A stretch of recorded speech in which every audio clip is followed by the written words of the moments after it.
Hello everybody. Now we are just going to see inference in first order logic. Inference in first order logic is used to deduce new facts or sentence from existing sentence. So before understanding the FOL inference rule, let's understand some basic terminologies used in FOL. So substitution, which means substitution is a fundamental operation performed on terms and formulas. It occurs in all inference system in first order logic. The substitution is complex in the presence of quantifiers in FOL.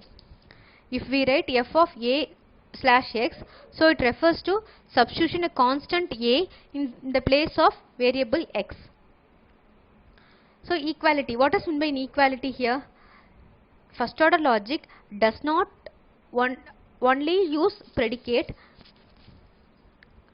and terms for making atomic sentence, but also uses another way, which is equality in FOL. For this we can say equality symbols, which specifies that the two terms refers to the same object. Say for an example, brother of John equal to Smith. So both are brothers. As an example, we have said the object referred by brother of John is similar to the similar object referred by the Smith. The equality symbol can also be used with negation to represent that two terms are not the same object. So not of x equal to y, which is equivalent to x not equal to y, right? That is what this equality is mentioned about.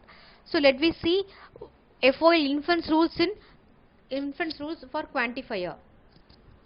So as proportional logic, we also have inference rules in first order logic.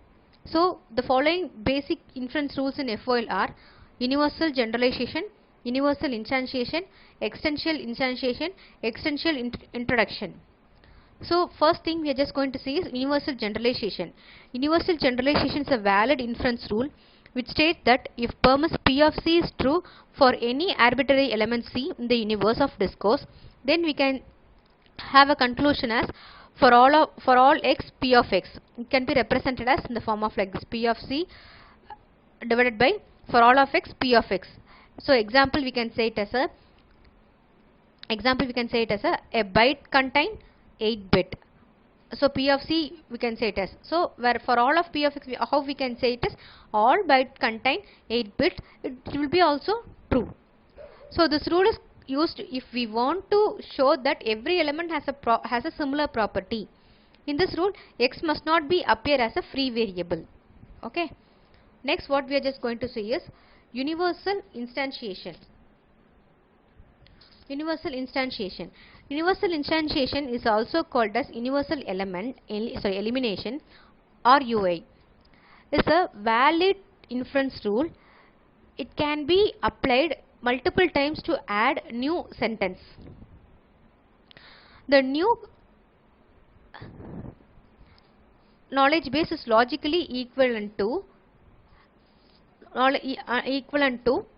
the previous knowledge base. As per universal instantiation, we can infer any sentence obtained by substituting a ground term for the variable. Sorry.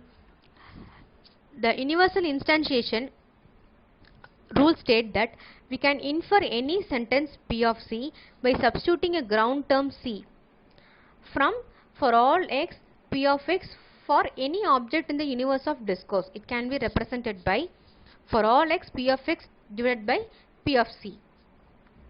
So here we can say the example as every person like ice cream.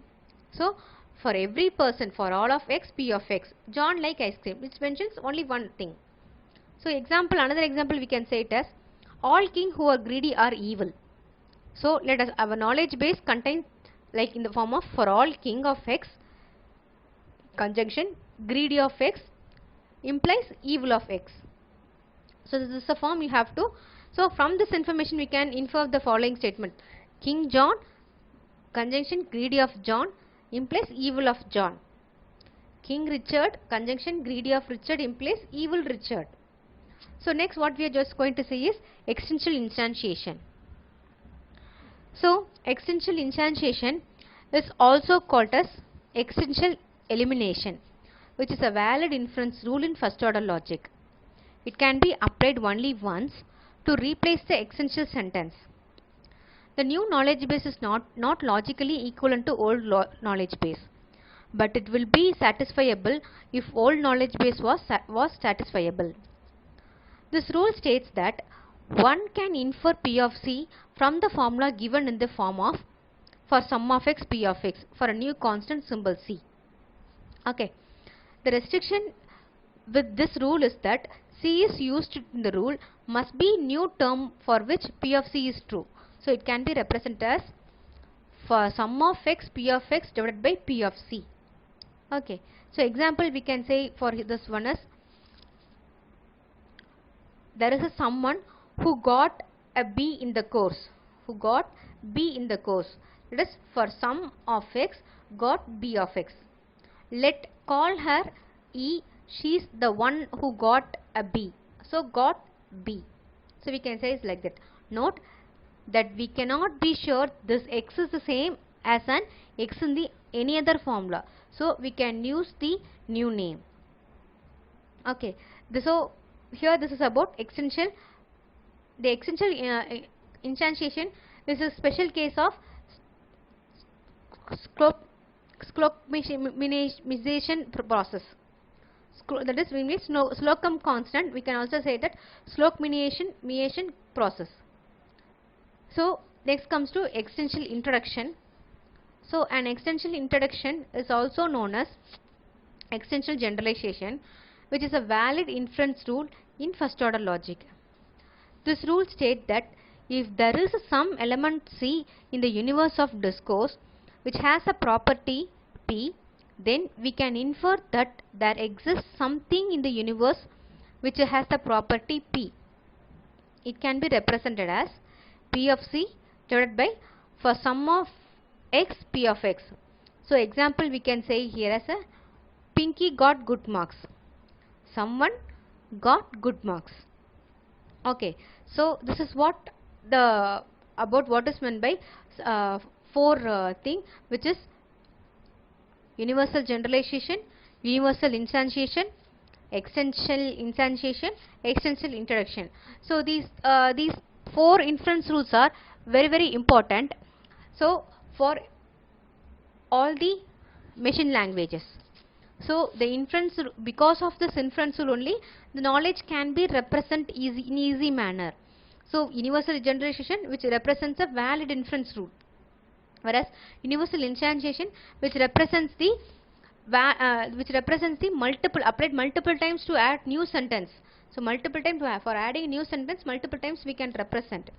Whereas when it comes to universal extensional instantiation, it represents a applied only once to replace the existential sentence.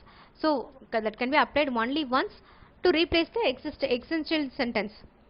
And next comes to existential introduction, which can also used for some element C in the universe of discourse which has the property P. Then that can infer there exists something in the universe which has the property P. So from these examples you come to know what is about four things, which is universal instantiation, universal generalization, extensional instantiation and extensional introduction. So hope you understand about with a simple example. You don't want to confuse with this. So let me in the later classes you just can understand how to convert a normal sentence form which is human readable to a representation form, that is formal language. How to represent in the form of all these four if there is in particular sentence. Okay, so don't want to worry about this. So just know the what are all the four inference rules available for in the first order logic. Okay, so this is very important for first order logic. Unlike propositional logic, this inference rule is very important in first order logic. So these are some basic rules that you must want to know, so that it is very helpful for converting a sentence to a formal language. Okay, thank you.